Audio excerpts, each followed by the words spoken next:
Do you think that the world is out to get you?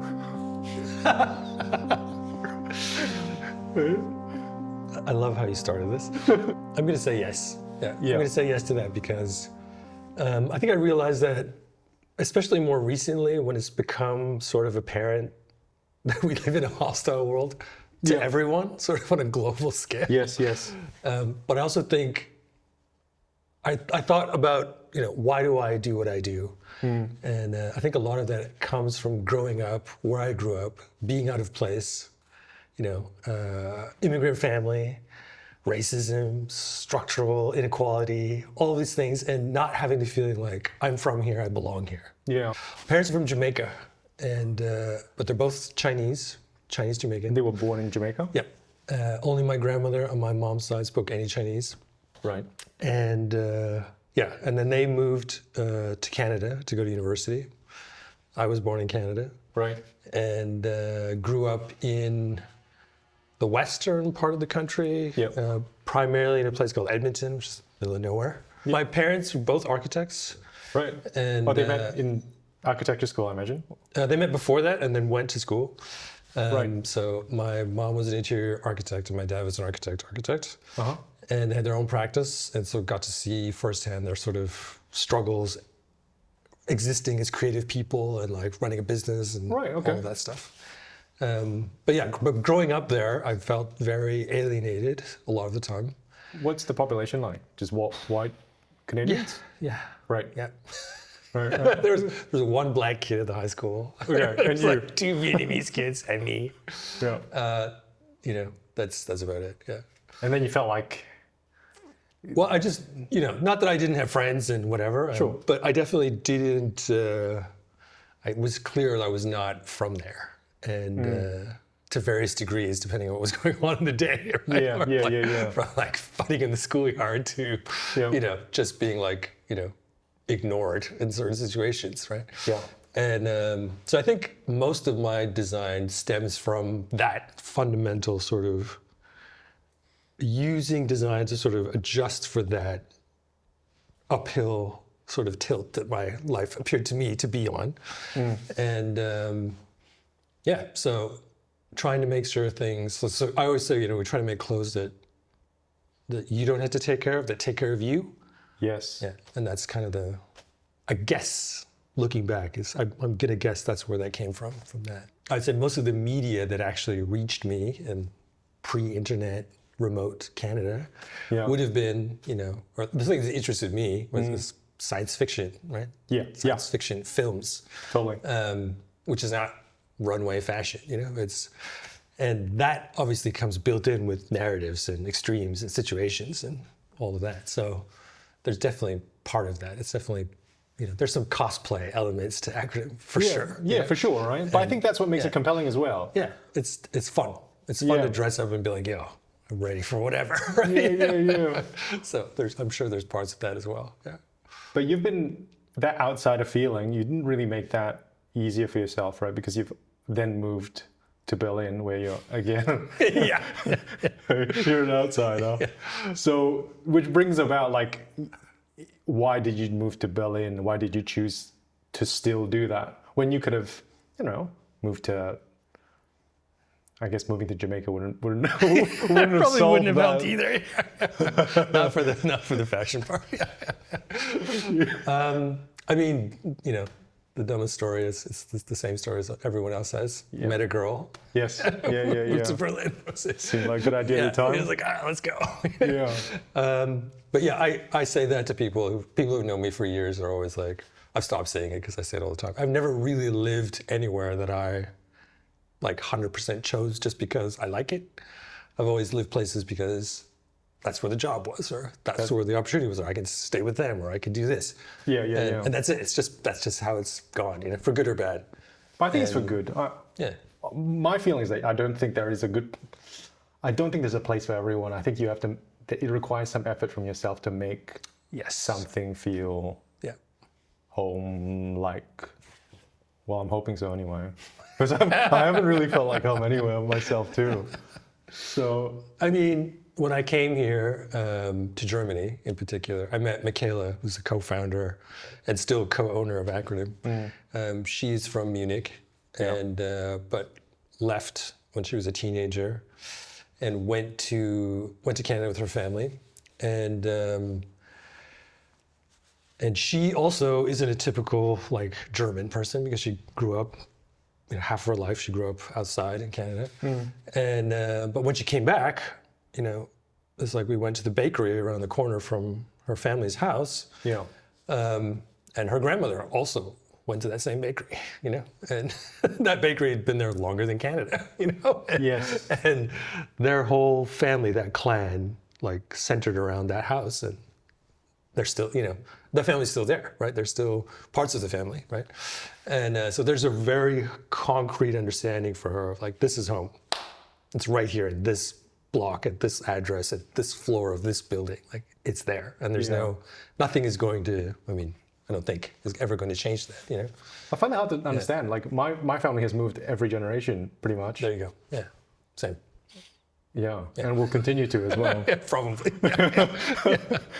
Yeah, we're both talking about moving again. Yeah, that's right. That's right.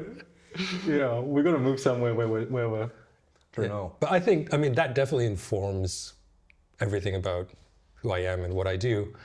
And I explain to people like, because you're always on the edges is where, the interesting things happen, And when you're constantly moving through cultures, situations where you don't fit in, you kind of naturally find those edges. And sometimes that helps me anyway, at least I like to think so, make connections that maybe aren't the most obvious to people who are from this environment, grew up there, live there, take it for granted in a way. Yeah.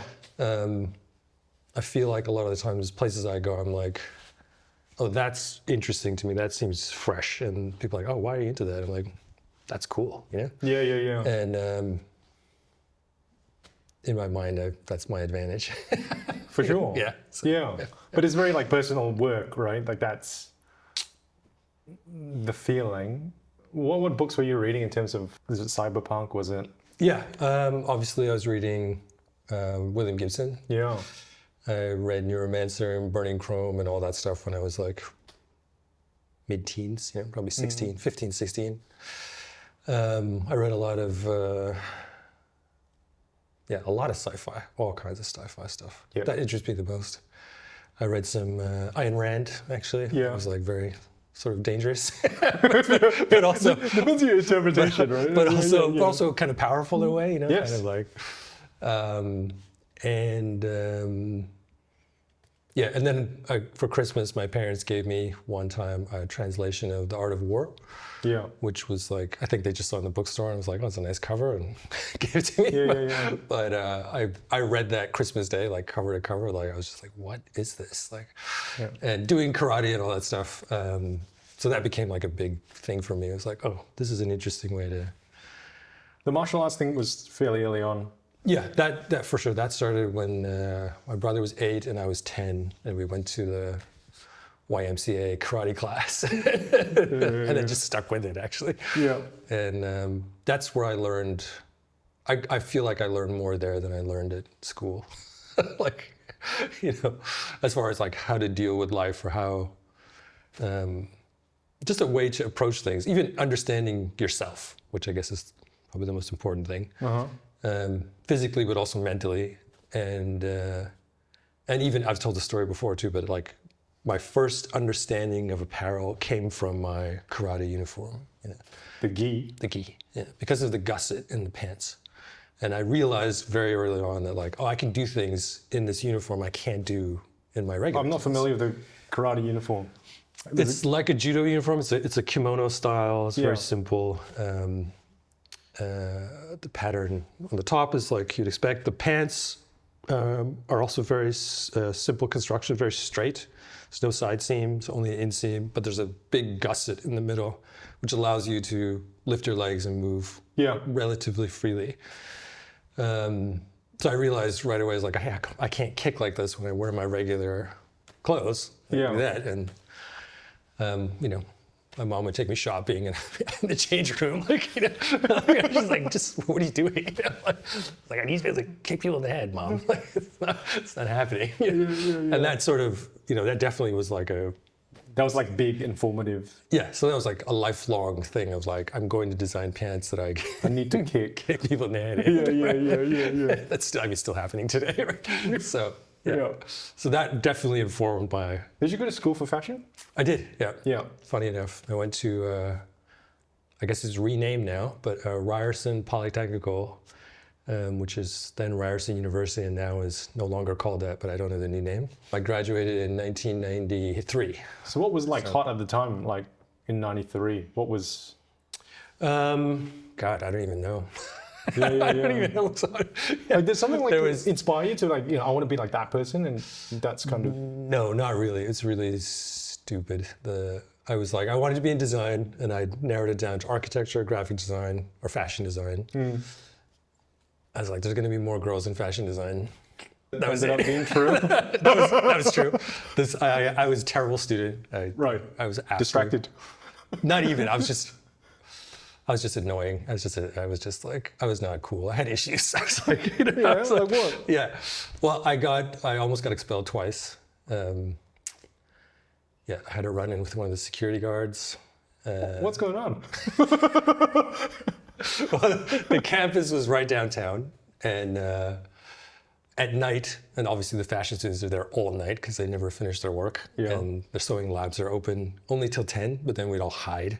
When security came around, you turn off all the lights, hide under the tables, wait till they pass, turn it back on, keep sewing.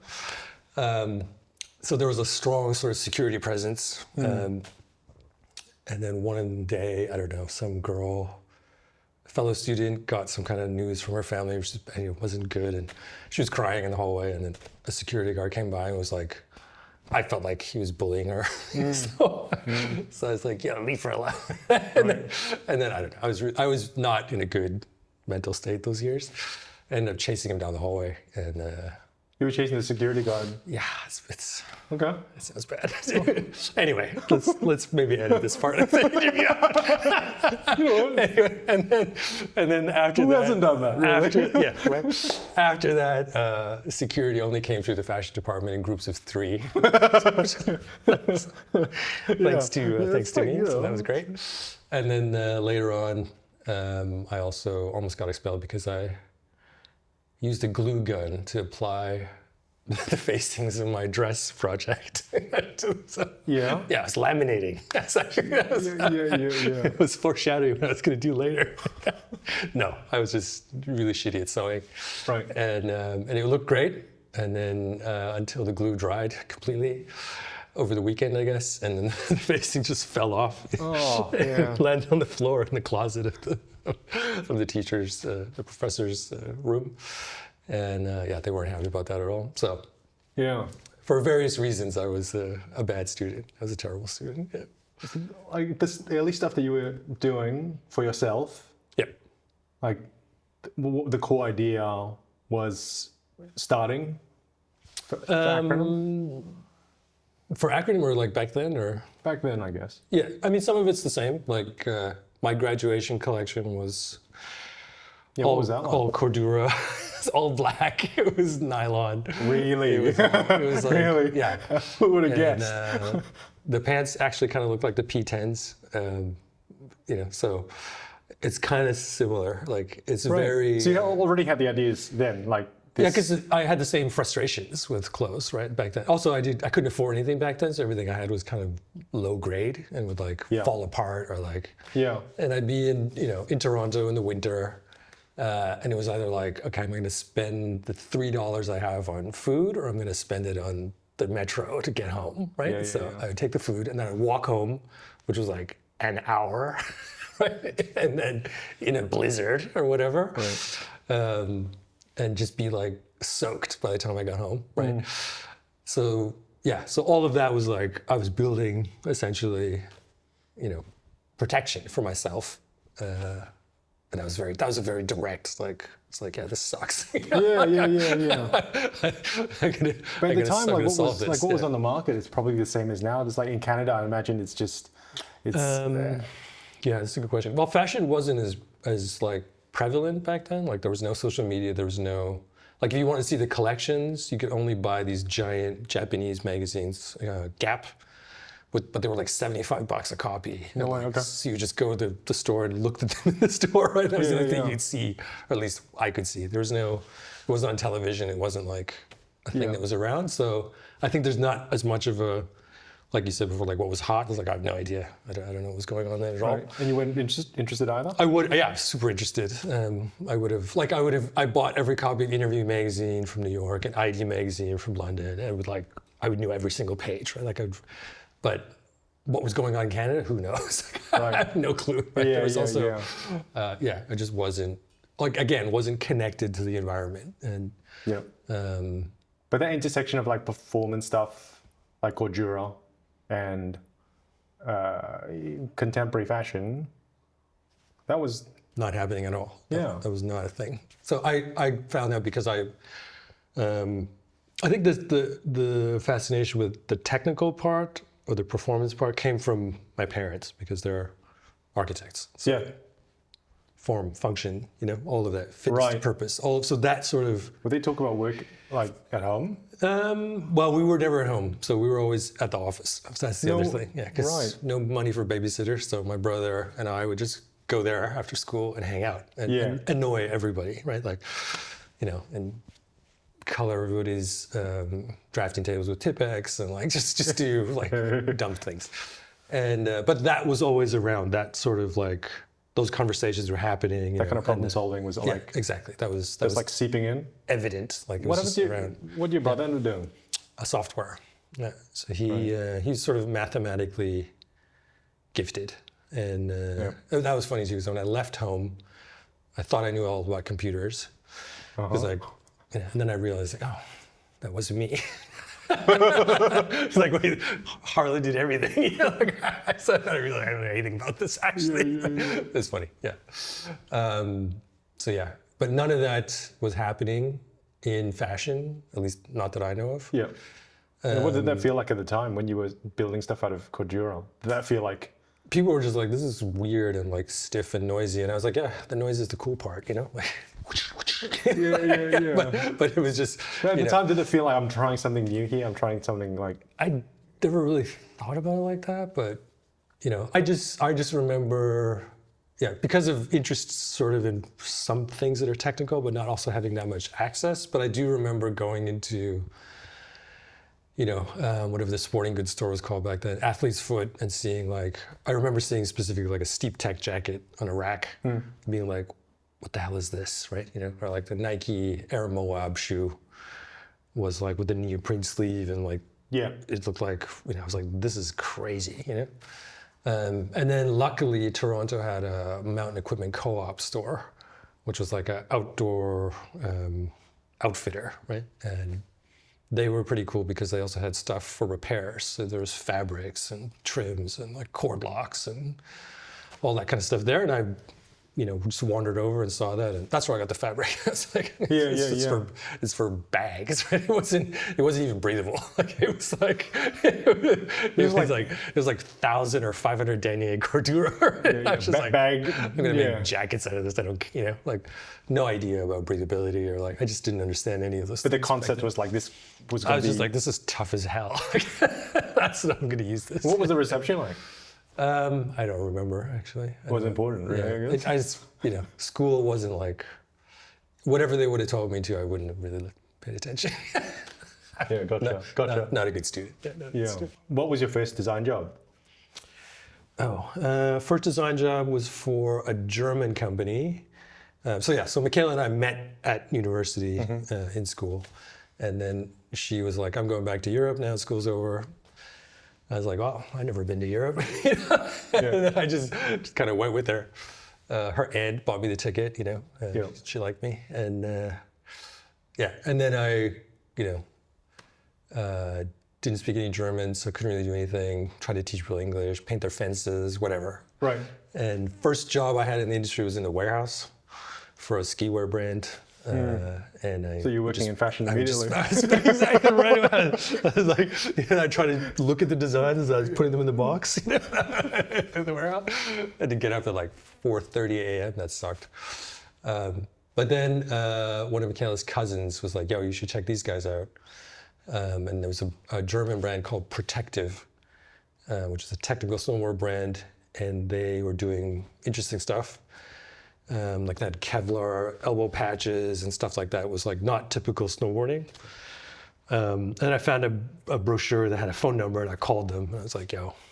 And they gave me a job. And I'm pretty sure they only gave me a job because American snowboard culture dominated European. Yeah. And so they were like... So that was They were like, he speaks English. He must know what's going on. He must have some insight into like what was hot. That was it.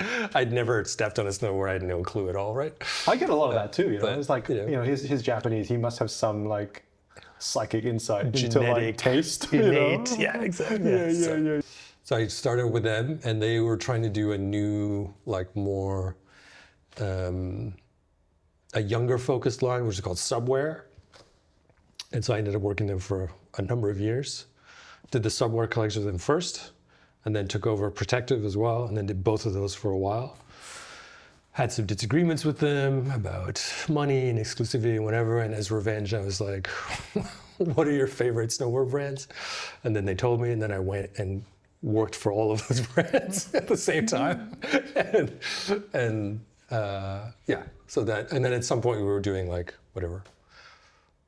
During that time, we would also do any freelance gig, like whatever it was. So we did, a range of peas. We did inline skate stuff. We did club wear. We did snowboard stuff. We did downhill mountain biking. Like it didn't matter. Like whatever we could get paid to design, we would do it, and that was it. Yeah. And that was Michaela and I already working together.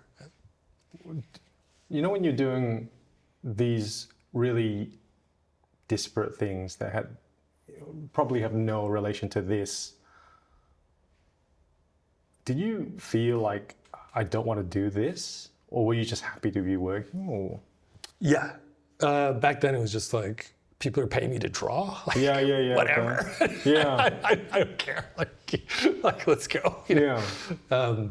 Eventually, yes. Eventually it's just like, okay, I'm really tired of listening to these people telling me about product when they have no clue about design or how even creativity works. Yeah. And they just want to talk about like, oh, this is selling for them last year, so it's going to work for us next year. I'm like, that's a fallacy.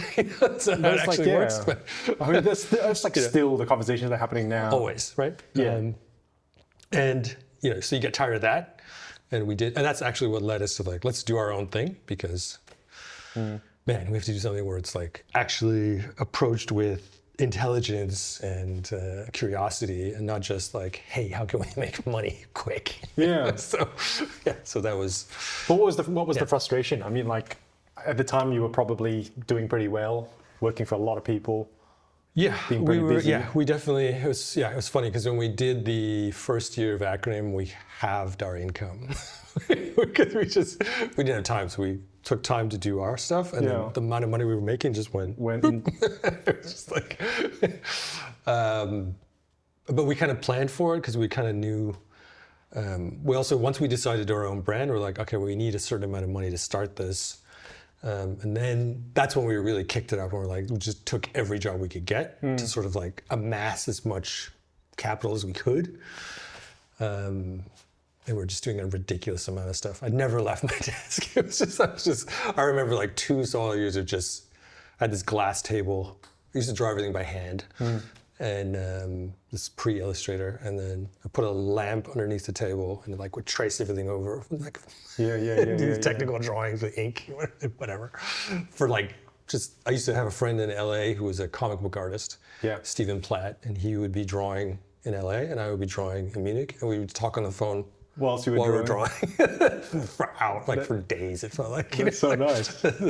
And but yeah, never went out, never went to dinner, never, no hobbies, just sat at my desk and drew. Right. And like the first Acronym stuff seems like it was still the same core idea from when you were a student. It's related, yeah. It was related. I did learn a lot from Michaela as well because she had she'd done a tailoring apprenticeship. She was also interested in different designers. I was definitely more like streetwear kind of, I was more interested in that aspect of fashion. I mean, I found it interesting. I didn't know anything about it. There was no, like I said, there was no access, but there was like a lot of things going on in denim. There was stuff obviously happening in Japan that you sort of get. It's very different time. Like now you can like go and find out about stuff, right? Well, yeah, or that stuff will find you. That's, yeah, and back then you'd see a little picture like this big, and there'd be like 3-sentence caption, and that would be it. You have to like guess. And there'd be no way to follow up. Right? There's not like there was no other possible sort. That was, you're like, oh wow, what could that be, right? Yeah. And so it's not really, So the ideas of it were like kind of intriguing. Yeah, I'd occasionally see whatever. I'd see like a Stussy logo, right? And be like, wow, what is that? I have no way to understand what it was, or like see a Yoji, thing, or Ismiyake thing, but have like absolutely like there's nowhere to go look at it in Toronto, or at least I didn't know where to look at it. Yeah. And so it was a little bit different in that respect. I didn't have any direct, I can't think of any anyway right now, influences in that. And I'd find like, at some shop, I'd find like a pair of Gerbeau pants, right? Which were like super crazy.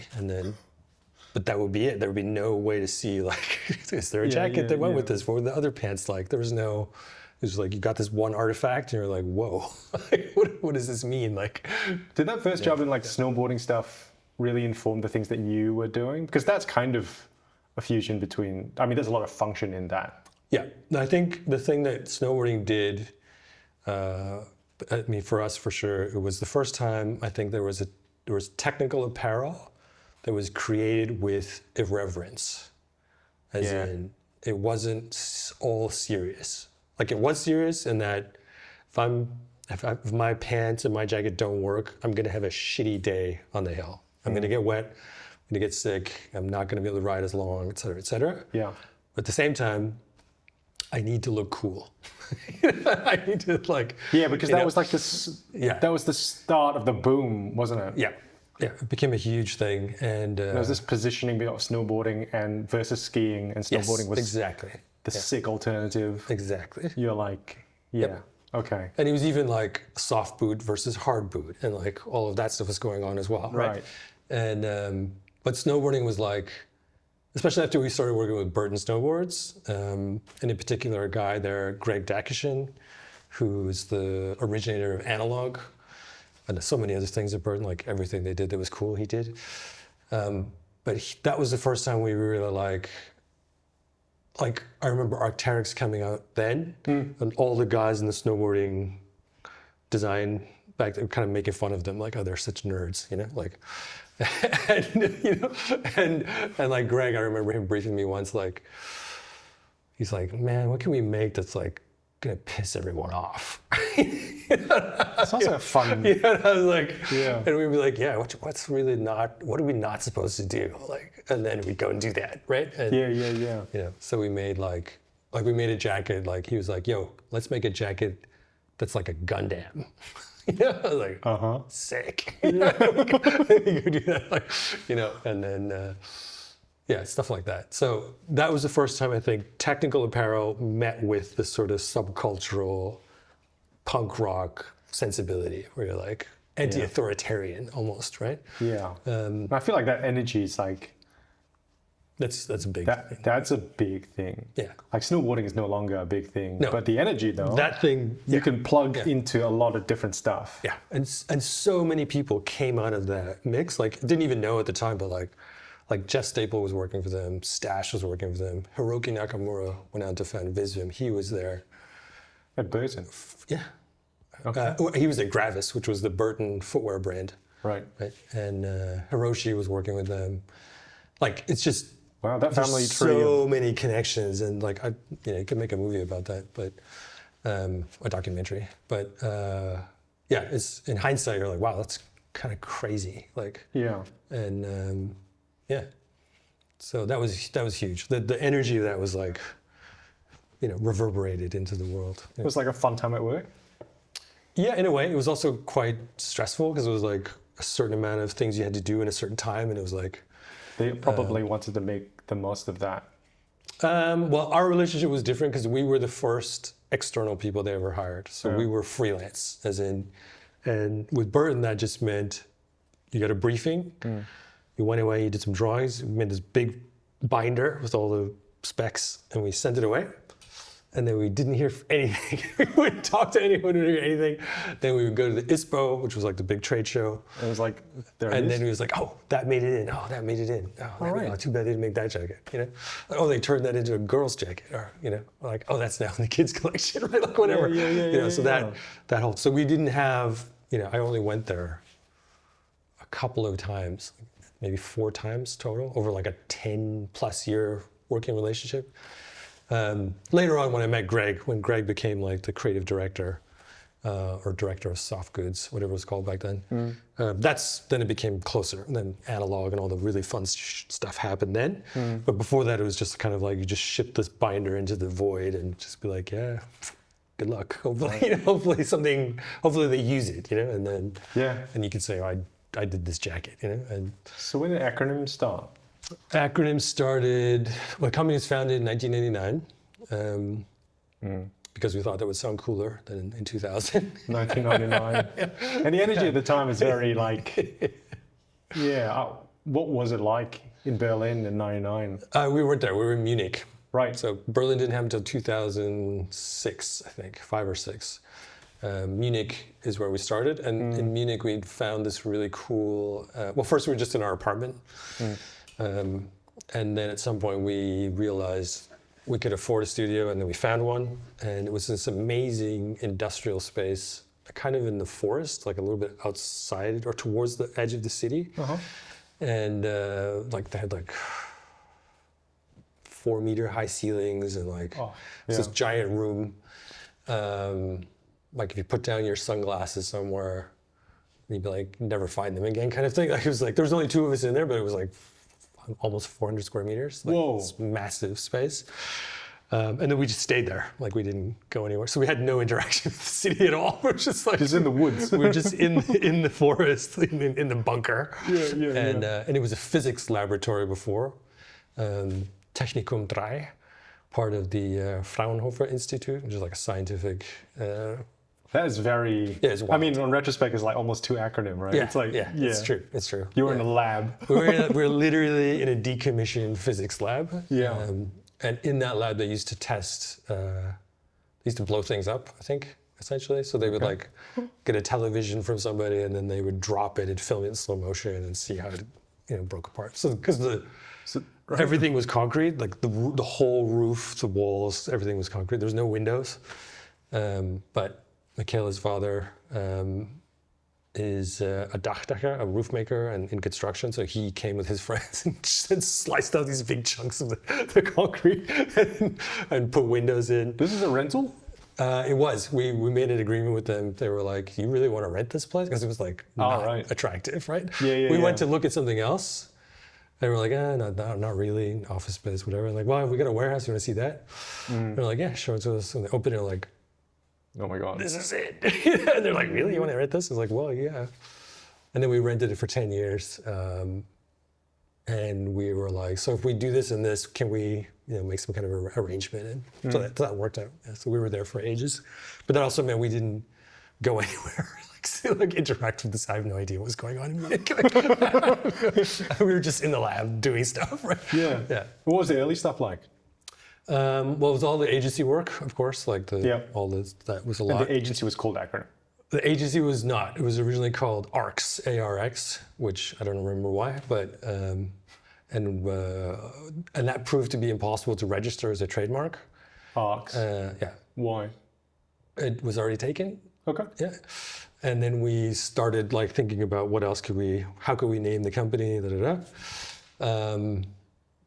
and back then you also couldn't just check on the internet. You had to pay a lawyer, and they would go through the office and go through the file cabinet and be like, oh, there's already a thing called this. Yeah. That's another, thanks for your 5,000 Oh my God. Deutschmarks Right. for the search. Oh, Better luck next time. Jesus Christ, okay. So the name acronym was also chosen because it didn't sound like fashion. No. And we were like, the chances of someone already having this in fashion are quite a bit lower. Yeah, So- because it's per category, right? Yeah, exactly. Yeah, Let's try that. yeah. And then we tried it, it worked.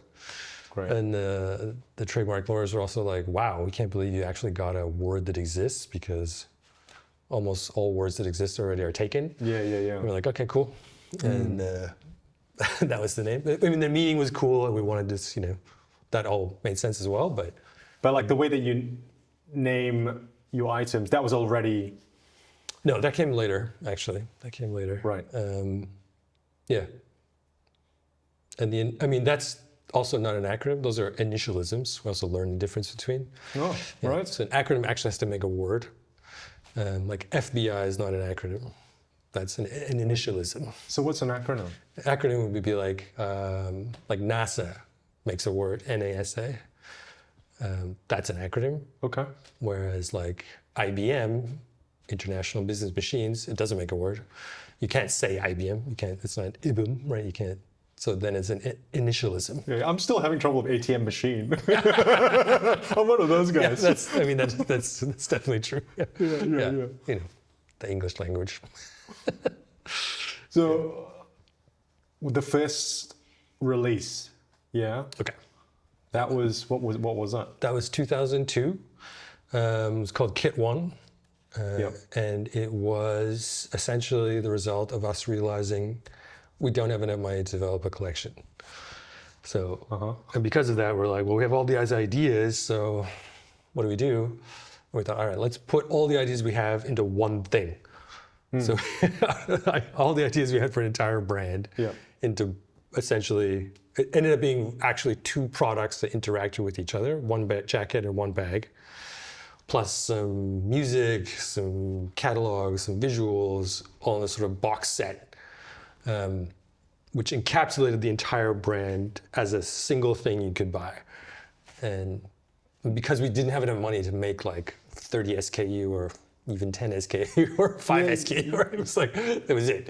So that was the idea. And it actually, in hindsight, worked really well. It was, because it was, so you'd show up not with a collection, you show up with this weird box. Yeah. It's a weird thing, though. And like pull out this folding thing. Yeah. And it was like there was almost like a hardcover book with a slip case, but on a bigger scale. And then instead of a book, it was like a folder. And then on one side the jacket was strapped, and the other side there was the bag, and then there's like CDs and stuff. The whole thing is like super dramatic, hey? Yeah, it was super cool. And we worked with this guy, Mark Boure, who is from Heidelberg, and he actually went on to design all of the stores for Stone Island. Not the ones now, but the ones back then. Yeah. When Paul Harvey went to Stone Island, he was also, at that time, that's when he started to do all that stuff with his partner, Tees Wolf. And Mark came up with the box, and just this insane, it's really beautiful. And keeping it with the whole sci-fi thing too, he also, and the martial arts thing, he's like, this box should also work as a sword stand. What? Yeah. Well, a lot of people don't know that, but there's a notch in that box that will take like a sword? a katana. Like you can put a katana and it stands on there. What's it? Hang on. It's super badass, actually. It's super cool. I didn't even come up with that. I was like, Mark, you really get us. Yeah. So very cool. He also did the first, the acronym logo, the first acronym logo with it's the triad, but it's like in 3 dimensions, and it looks like people call it a UFO. Right. He did that as well. And we still use that to this day. So what was the reception for the first? The reception was actually pretty good, considering that the wholesale price was 1,300 euros. That's the wholesale price. That's the wholesale price. Yeah. What was the retail price? I mean, we just kind of left it up to whatever. Like, if you can get more for it, good for you. We didn't. We only ended up selling it to 3 stores. Yeah. One place called Real Mad Hectic, which was in Tokyo. Yeah, I was just about to say. Yeah, in Tokyo. That could only be in Tokyo. Run by Real Mad Hectic. Real Mad Hectic, yeah, run by Yopi or Yoshifumi Egawa. Yopi, and who was introduced to us by Stash, who was a New York-based graffiti artist, still is, who I met through Burton Snowboards. Yep. He's also doing graphics for them. His store in New York, Recon on Eldridge Street, was the second store. And the third store was a place called The Hideout in London, which was run by Michael Koppelman and Fraser Cook. Fraser Cook went on to be the Nike creative collaborator guy. So everything that Nike did that wasn't athletic, so all the collabs that we know when we think about Nike now, he's the guy who found all those people. Right. But at the time, he ran the Hideout store in London, in Soho. And so we only had 3 locations. I think we made 120 box sets. Yep. We sold less than half of them. Yeah. But we were glad because once we realized how difficult it was to put everything in the boxes, and we had all these decals and like things to apply the boxes ourselves and the straps to hold it just became this huge production. We're like, oh, we totally underestimated how hard this was going to be. So we were like super happy that we didn't have to assemble them all. Yeah. And that also really affected how the brand worked later because we realized like, fuck packaging. Like, everything has to be easy. We're not gonna spend any money on any of the surrounding stuff. Everything goes into the product. Yeah, I want to ask your opinion about packaging because I feel like I'm a sort of pragmatic sort of guy. Yeah. Right? Yeah. Especially when it comes to that kind of stuff, I'm very unromantic. Yep. You know, when I bought a car, I bought a Volvo, which is a fairly unromantic choice as well, you know. And the trend in Australia, or maybe elsewhere, is that they put this giant red bow on it. Oh, wow. Really? Yeah. That's crazy. Huge bow on it, and when you buy a new car, and then when you arrive, they this whole song and dance. Sometimes they put it and they rotate it around so you can enjoy this new car feeling. And I knew that was coming. I said to the guy, like, I don't need it. I'm not gonna buy it if there's a red bow on it. I'm not. You know. They're like, what? Yeah, like that's the best part, right? And I just don't. Like, no, just it's don't. not. Trust me. It's and not. then I finish work and I rock up to the thing, giant bow on it. And you just turn around and walk away. I did. You know, and buying a new car is like such a pain in the ass. Like you have to wait another 8 weeks for something to come in. But that was like the only way I could like flex my own power. I was like, I'm not gonna buy this car. So I was like, I'm not gonna buy it. So I didn't buy it. That is so funny. Yeah, but it was very like, I just feel like things should be in the product. Yeah, exactly. It really, really annoys me when it feels like you're cheating when the packaging is nicer than the product. It happens all the time. You know? It happens all the time. And I think I'm a minority voice in this. Yeah, I think particularly in the way the market works now and the way companies work now, it is, I mean, at the end of the day too, it is easier to generate marketing than it is to generate product.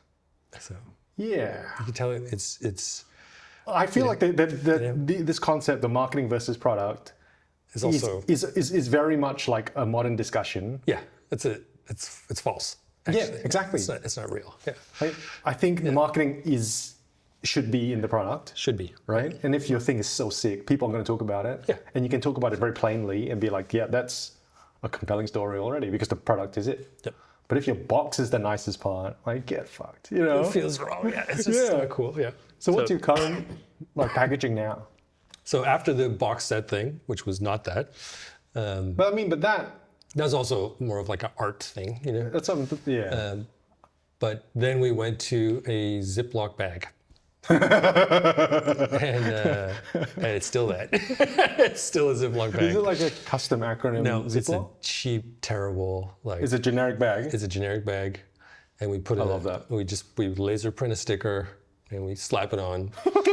And we print out an A4, like what we call a spec sheet, which used to be a photocopy. And we just slide it into the bag. What's in the spec sheet? It's like key instructions or something? No, it just says... it doesn't even have that, actually. It just has the season and the name and then maybe 9 photos. That was like the key parts, and then all the fabric information, what it's made of, how many pockets it has, whatever. And it's just, and the Ziploc bags are terrible. Like they're just, I don't know why it's so hard for us to find a good Ziploc bag, but we're somehow unable to do it.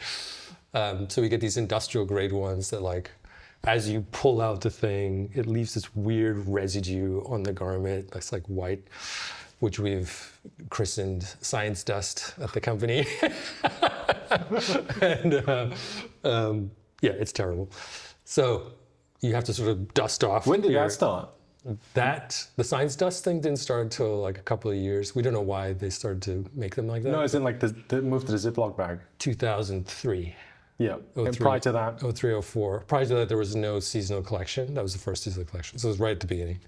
Right. And was that a reaction to the box or no? Yeah, because that was like the diametric opposite. Like there's absolutely no thought, like it's just the simplest possible thing. Have you ever had a complaint from a customer going like, this is too unromantic or this is not? Yeah, a couple of times. Some stores are like, yo, this is the least, they're like, this thing costs 1,200 euros, right? Yeah. We're like, well, that's why, yeah. Like, we know. Yeah. But most of the time, actually people collect them, which we also think is really funny. Yeah. And we used also like heavyweight bags so that people could reuse them for something else. Yeah. We didn't want them to be like throwaway. Now we should not use plastic, of course, but we've also not found a solution that's like durable enough. Well, that's the thing. It needs to be waterproof. Yeah, it needs to survive shipping, and it needs to like all this. It's quite it's a non-trivial problem, even though it sounds like it should be trivial. Well, I think about it all the time because there are all these like great alternatives from an environmental point of view, but you risk losing the garment, or you risk damaging the garment, and that's the whole point. That's kind of the problem. Yeah. So that's the reaction against that, and we should solve that at some point, but it does. Yeah. I mean, the thing that it has about it then is when you get it, it sort of has this like, 3-ring binder manual thing where you're like, oh, this code is still in development, like it's not finished yet. It has definite like prototype vibes to it, and that's fairly accurate because everything we do goes into the product, and we're pushing the limits all the time of like what's actually possible. But is it also true that you kind of want them to know that you're doing that too? I mean, it is just the reality, right? So like we actually don't have time to think about that. So like we literally don't have the time. Like, and people are like, oh, do you feel bad now that there's stuff that doesn't sell out in 5 minutes in the store, and like you've got all the stock in the shop and whatever? I'm like, no, that's amazing. Like you have no idea. Like every single thing that we make that gets made and out the door is like a victory, because like it's hard. It's hard to make the stuff. Like when I make something that I think is really good, I don't even want to sell it. I want to keep them all. Yeah. I'm giving this away. You know how hard this was to make? I'm going to keep all of these for myself. Which is obviously silly. But so it is the reality of it. And it is like, that's why it also hasn't changed. Because, every time we put somebody on, like, hey, let's find an alternative. It goes on for a little while, and then they have to go back to work and do the real work. Right? Actually, oh shit, now we can't deliver the product. Like now we gotta sort out the fabric. Now we gotta, fix this part of the supply chain that's crashed momentarily. And it's, people don't understand how hard it is to actually make stuff, especially stuff that's not what everyone else makes. I feel like it's hard to explain without looking like you're making excuses, And that's my whole thing. I'm always vindicated when someone else who also makes clothes pops up in the comments and they're like, actually, I've done this and this and this, and they should charge more. Because this is so hard to do. You have no idea. It is so hard to do. Yeah, and you definitely. I mean, if you're trying to make, if your goal is to make money, don't go into fashion. There are more efficient ways to do it. There's better ways to do it. Yeah. For sure. Yeah. Like it's kind of stupid at every level. It is not a smart move. No. By any means. No. There's no. It's like not only do you have to satisfy your own tastes, someone has to pay you money for it, right? So Yeah, I don't know. I could whinge about it forever. Sure. Yeah. Does it get justifiably. easier? Is my question. I feel like no. I feel like it doesn't get easier because it's. Well, that's I feel like there's. disappointing. I feel like there's more.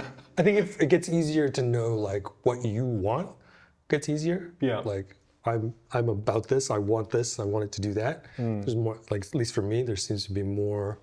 I can be much more specific about things that we're investigating. And I feel like the clothes are getting better. Like technically, aesthetically, everything. Like we're always learning. And. But does the process of making it get easier? No, because It's always hard. things happen. You know, like it is a hostile world. You know, like it is like now there's a trade war. Oh, now now there's a pandemic. Now the supply chain is broken. Now this currency collapsed. Like, and oh, you get paid in the other currency, and now your paycheck is worth 35% less than it was last year, but all the expenses are the same. Like all of that stuff is always happening. And it's not design work. It's zero. Yeah. Yeah. I like what people think I do as a designer is probably 10% of the time. Like, yeah. maybe less. Yeah.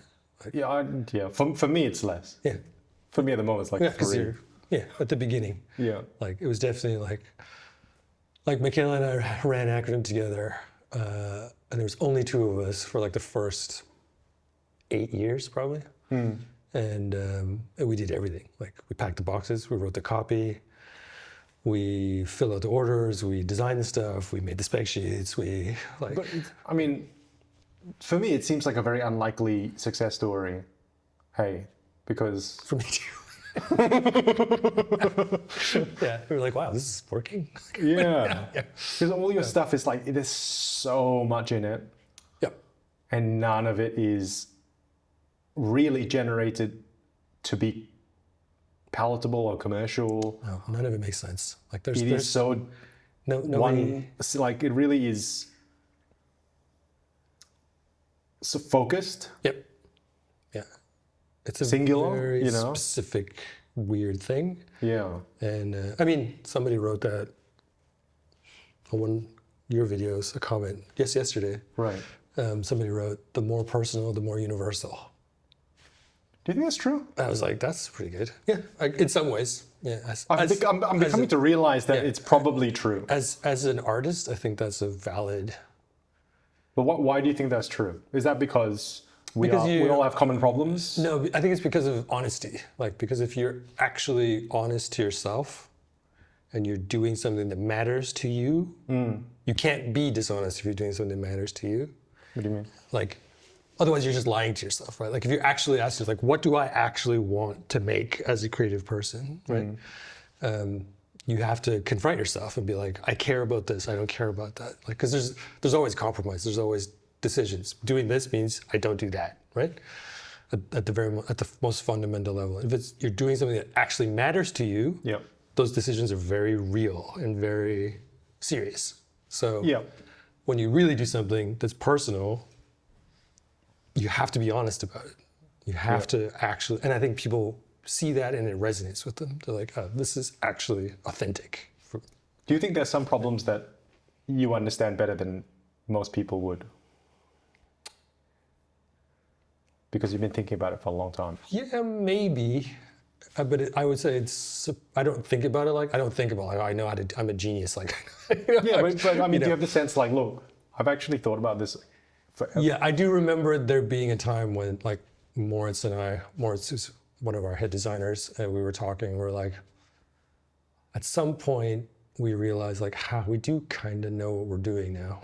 You know, like, because we always approach everything like we have no idea, which means allows us to look at every possible source and be like, what can we learn from this? What can we learn from that? And we're, inspirationally agnostic, right? So like, I will look at ethnic clothing, I will look at industrial waste management, utility wear, I will look at, high fashion, But you are solving for a problem though, with your work, I think. A lot of the time, yeah. A lot of the time we're solving for, well, I don't know if it's specifically a problem, but it's like solving for a approach. Like we're trying to do things that allow us to live the way we want to, right? Which means I don't I don't want to pay attention to the weather, right? I don't want to be hindered by, I can't carry all my stuff now and I need to, get a bag or have someone else help me or, Yeah. It all comes down to autonomy at the end of the day. Like, we want to be independent and we want to have, as individuals, have agency. Like, so we can do whatever it is we want to do. Right. And if that means I want to be able to lift my arm and hang onto the strap on the subway, or if it means I want to be able to stay outside in the rain for 2 hours longer, then that's what we're trying to do, right? So it's not, I don't know if it's a problem, like there's this, it's a collection of problems or series of situations we're trying to like allow people to be comfortable in, or to have agency in, to have the choice. Like, yes, I'm too hot now. I can take off my jacket, I can sling it, and I'm cool. That kind of like it sounds dumb, but like. Well, most of this work is dumb. I feel, but Yeah. But when you're in that situation, you appreciate it. It's like, exactly. Yeah. I would also say a lot of our work is based on annoyance. Like, man, it's so annoying when this happens. You're like, how can we fix that? That's so dumb. Like, there's got to be a better way. I think autonomy is like just one of those really tricky issues, right? I think because how do you get it? Is my thing. Yeah. It's like a goal most of the time rather than a state. It's like an impossible goal. It's on the wish list. Yeah. Because like you can design the shit that you want to design. Sure. And you can be like uncompromising. But that is kind of a false premise, right? Because you still need someone to pay you money, and someone else has to agree that this is actually worth it. Yeah. Right. Yes. So you might be designing for yourself and you have no bosses, but your boss is actually the customer or the market. But that comes back to the more personal, the more universal. So like if you're happy about things, exactly. If there's something I really like and we do it and like everybody's like, why are you gonna do that? That's so dumb. Like, it's so expensive, it's so hard, like it's so weird, why are you doing that? But I think that's why you have success, is because you are way more rigorous than anyone else would be about things, right? And also we're just like, who cares? We're gonna make it. And then I think most people don't make that final step because it's money, right? You have to gamble. Like it's a risk. Like there's no, people are always mad when things sell out. And I'm like, you think I knew this was going to sell out when it, but while we were making it? No, we had doubts about it the entire way up until it sold out. Yeah, tell me about I couldn't have told you it was going to sell out, like. Tell me about the production cycle. Like you do things, how much in the future are you designing for? Depends on the factory. So each factory has its own sort of rhythm. And it can be as short as even 6 months from sketch to product in the shop. And as long as 2 years. Yeah. Even longer if we design something and develop and it doesn't work, then sometimes we shelve it and come back to it sometimes years later, right? So right. So depending on what it is. But anywhere from 6 months to 2 years. And what decisions are you making at the 2 year mark? Are you making how many to make? No, a 2 year mark means it's in the shop. Yeah. So it's from let's make this jacket to that jacket is hanging in the store or available online. That's 2 years. So including manufacturing time, including fabric, including everything. So from zero to full. Yeah. Gotcha. Okay. Yeah. But it's long. It's long. It's super long. Yeah. And I think it's very hard. It just seems incompatible, isn't it? Like it's so annoying. it's so annoying because the instinct is to work quickly and to respond to market forces, respond to what's in the air, culturally in the air, artistically. That's the ideal thing. Yeah. But then a lot of the times, because of the type of work we do, where it's not just about the aesthetics. And it's also not just about the function, it's both. So each of those things takes an enormous amount of time to perfect. And then you have to, for example, after we get the look, that's like most people, fashion designers, they're done, right? Yeah. Then we have to make it work, right? Then once we think it works, we have to test it. right? And then that usually means using a certain type of manufacturing, a certain type of fabric. Those fabrics also have to be tested. The suppliers of those fabrics also have to do their own homework, and all of that adds up. And that's why you end up with 2 years, because you're just doing something that can't fail, right? So it's a lot of redundancy, a lot of testing, a lot of, those things are just harder to make. It's just why is it important for your things? Like, just for the criticism, I suppose, is that, do you over-engineer your stuff? Yeah. Yes, we do. You got an easy question to answer, really. 100%. We absolutely over-engineer it. Yeah. Because I feel like... That's our whole thing. Yeah. Yeah. Yeah. We over-engineer everything. Yeah. It's the same as like when I hear people talk about like professional fighters, right? Or like the training was way harder than the fight, right? Yeah. They're prepared. Yeah, they're prepared. So we do all of that over-engineering. So when you wear it, it's seamless, right? Yeah. So all the annoying stuff happens before we hand the product to you.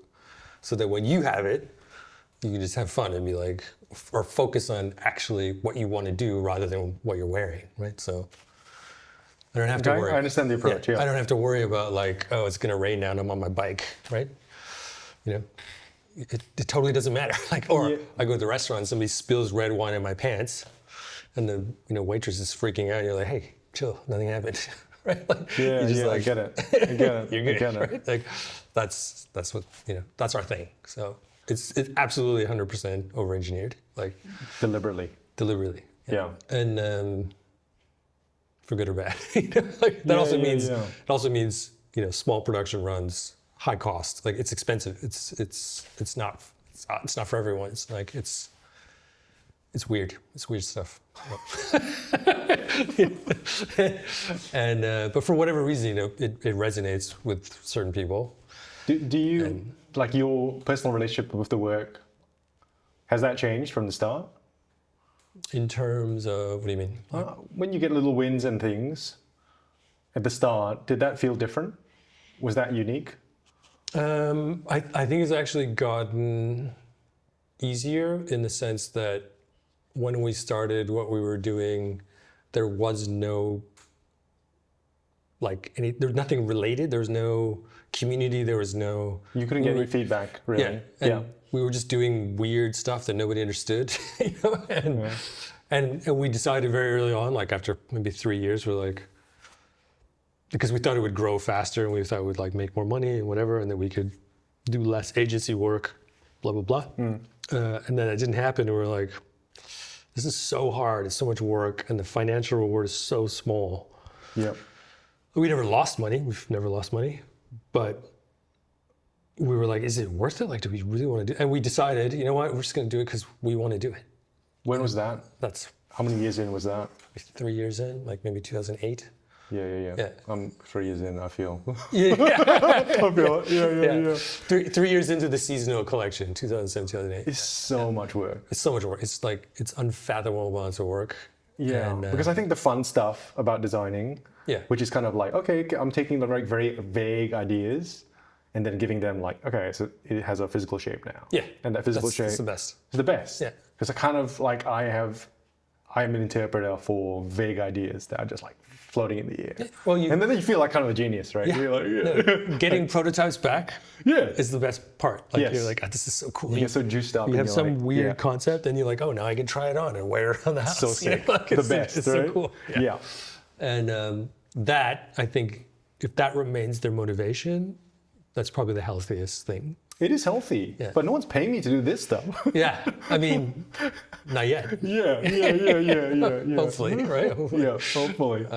Yeah, because as soon as you start to, it's a luxury, right? Like if you don't have to worry about, like the way we do, I'm fully aware that the way we approach things is not a realistic option for many companies, right? Where we're just like, well, let's just see what happens, Like I'm going to do the thing that I think is right. And we've been fortunate enough to have those things. You take those bets and they pay off, right? That's obviously not always the case. Also not for us. And sometimes you're like, damn, we're out of money. Like, it's like, that didn't work. Like, what do we do now? Right. Yeah, So that's just reality. That's why, like the thing I think that's challenging about the work is that your stuff is all black. You know what I mean? Okay. You go to your website and it's like, okay, we've got 70 black things. Black jackets, got black pants, and very often it's yourself modeling. Sure. Right? Yep. So you're not sure whether there's an error in the website. Like it was just like they repeated these things, right? And now coming in and trying stuff on and seeing things, there is just like an unbelievable, like literally unbelievable level of detail about where your hands go, where your hands could go, the experience of wearing the things from the first person's point of view. Yeah.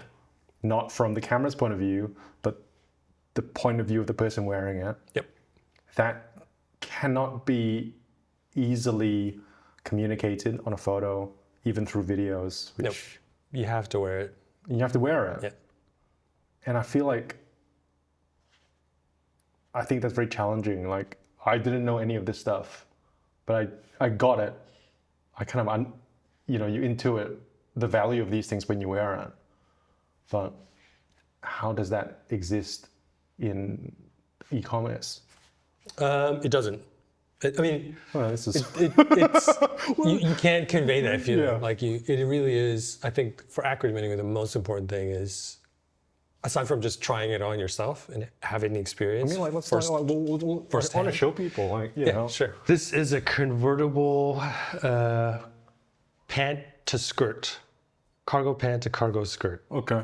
And it's done on a fit block, which is based on an Indonesian silat pant. What? Yes. Pants for an Indonesian martial art called silat. Okay. And it has the unique ability. Well, it's a drop crotch pant essentially, but one that has zero resistance to any kind of movement. So you can have full range of motion, but still have this sort of drop crotch silhouette. And when you wear it, it kind of feels like you're not wearing anything.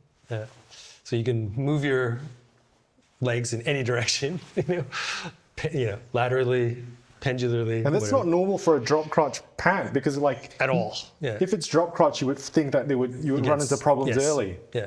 So you've worked it out, though. Yes. Yeah, very much so. Yeah. Yeah. And a lot of drop crotch pant. You can't even go up the stairs, right? Like you have to. So what's the story behind the seal art stuff? Well, I had actually gone to a martial arts studio around the corner, and when I was in the reception, there was a video playing on the wall, and for whatever reason, I looked up, and there was a video, like a fraction of a second long, of a guy, a black guy, bald black guy. His name is Essie, and he jumped up in the air and he did a spinning back kick into a heavy bag while wearing these drop crotch pants, and I was like, that's impossible. It shouldn't happen. You shouldn't be able to do that. Yeah. And then, funny enough, months later, I was fortunate enough to meet Essie, and I was like, yo, tell me about those pants. And he was like, he knew exactly what I was talking about immediately. Yeah. Because as a martial artist, he has the same problem. You can't find pants like that. He says, yeah, I have those. Do you want me to bring them? I'll show them to you. He says, they're barely pants though. Like there's no waistband, there's no pockets. Like you can't really wear them around, unfortunately. And I was like, okay, cool. He brought them over. We took them apart,